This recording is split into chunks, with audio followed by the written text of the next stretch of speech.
राजस्थान के एक गांव में राधिका नाम की एक बहुत ही सुंदर लड़की रहती थी। वो एक गरीब परिवार से थी। उसके पिताजी घर का खर्च पूरी तरह से नहीं उठा पाते थे, इसलिए राधिका जंगल से लकड़ियां काटकर उन लकड़ियों को बाजार में बेचती थी। इस तरह से उनका घर का खर्चा चलता था। राधिका अब 21 साल की हो गई थी और उनके माँ बाप को अब चिंता होने लगी थी कि उसकी शादी बिना पैसों के हम कैसे करेंगे।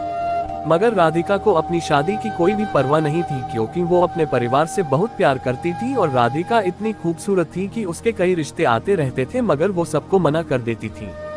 पर किशन नाम का एक लड़का राधिका से बेहद प्यार करता था और राधिका के मना करने के बावजूद वो रोज बाजार में राधिका की लकड़ियां बिकवाने पहुंच जाता था। राधिका किशन से प्यार नहीं करती थी, क्योंकि शायद राधिका को किशन के प्यार पर भरोसा नहीं था। किशन भी एक गरीब परिवार का ही लड़का था। उसके पिताजी बाजार में सब्जी की रेहड़ी लगाते थे, लेकिन शायद किशन के पिताजी को मालूम था कि वो राधिका से बेहद प्यार करता है, क्योंकि उनका लड़का किशन अपने पिताजी को ये कहकर राधिका की लकड़ियां बिकवाने चला जाता था कि पिताजी, राधिका का परिवार हमसे भी ज्यादा गरीब है, इसलिए मैं उसकी लकड़ियां बिकवाने जाता हूँ। लेकिन किशन के पिताजी को उसकी ये बात अच्छी लगती थी कि वो एक गरीब लड़की की सहायता करता है। लेकिन राधिका को किशन के साथ लकड़ियां बिकवाना बिल्कुल अच्छा नहीं लगता था और एक दिन राधिका ने किशन के पिताजी से उसकी शिकायत ही कर दी और उसके पिताजी से ये कहा कि किशन उसके जबरदस्ती चेप होता है और इसे ये कह दीजिए कि आज के बाद मेरी लकड़ियां बिकवाने मेरे साथ ना आए और मुझे इसकी सहायता की बिल्कुल भी जरूरत नहीं है। ये कहकर राधिका वहाँ से चली जाती है। राधिका की यह बात सुनकर किशन बहुत उदास हो जाता है और वह अपने कमरे में चला जाता है।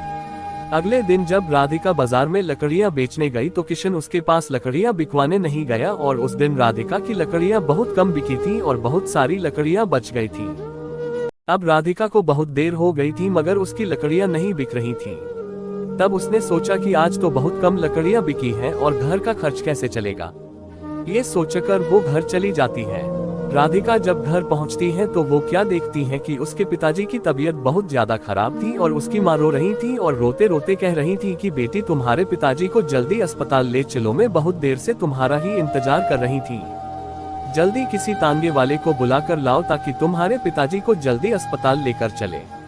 लेकिन अब बहुत रात हो गई थी और रात में एक भी तांगे वाला नहीं खड़ा था। राधिका अब बहुत परेशान हो गई, मगर उसे कोई भी रास्ता नहीं दिख रहा था। तभी उसे किशन की याद आई और वो दौड़ी दौड़ी किशन के घर पहुंची। फिर वो जोर जोर से उसके घर का दरवाजा बजाने लगी। गांव की एक लड़की, एक दर्द भरी कहानी। तब किशन घर का दरवाजा खोलता है तो किशन राधिका को अचानक इतनी रात को देखकर चौंक जाता है और राधिका से पूछता है कि क्या हुआ, इतनी रात को तुम यहाँ कैसे? घर पर सब ठीक तो है ना? तभी राधिका कहती है कि किशन, मेरे पिताजी की तबीयत बहुत खराब है और उन्हें अस्पताल लेकर जाना है, मगर बाजार में एक भी तांगे वाला नहीं है। अब तुम ही मेरी सहायता कर सकते हो।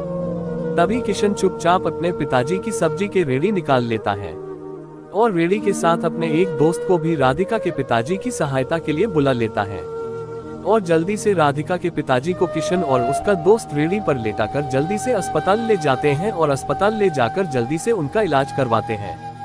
1-2 घंटे में राधिका के पिताजी का इलाज हो गया और डॉक्टर ने कहा कि अब ये ठीक है, बस कुछ दवाइयाँ मैंने लिख दी हैं, बगल के कमरे में से ले लेना और ये दवाइयाँ अब इन्हें जीवन भर खानी होगी। तभी किशन कहता है कि राधिका, तुम पिताजी से मिलो, मैं दवाई लेकर आता हूँ।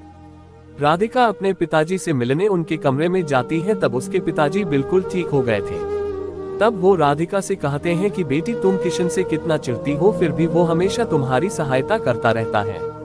तभी किशन का दोस्त भी बोलता है कि राधिका, किशन ही हम सबको ये कहता है कि तुम सब राधिका से ही लकड़ियां खरीदा करो ताकि तुम्हारी सहायता हो सके। और राधिका, मैं तुम्हें ये भी बताना चाहता हूँ कि किशन बहुत ही अच्छा लड़का है और तुम हो कि किशन के घर पर जाकर उसकी बेइज्जती कर दी। तब राधिका को विश्वास हो जाता है कि किशन बहुत ही अच्छा लड़का है। इतने में ही किशन दवाई लेकर आ जाता है और राधिका से कहता है कि मैंने तुम्हारे पिताजी की सभी दवाइयाँ ले ली है और डॉक्टर ने भी छुट्टी दे दी है, चलो अब घर चलते हैं। अब सुबह के 6 बज चुके थे। हॉस्पिटल के बाहर ही तांगे वाला खड़ा हुआ था। किशन ने अपने दोस्त से कहा कि तुम रेहड़ी लेकर घर पहुंचा देना, मैं तांगे से राधिका के पिताजी को घर छोड़ आता हूं। राधिका किशन से बहुत खुश थी कि किशन मेरी कितनी सहायता कर रहा है। इतने में वो सभी घर पहुंच जाते हैं और किशन तांगे वाले को किराया देकर पिताजी को घर छोड़ देता है।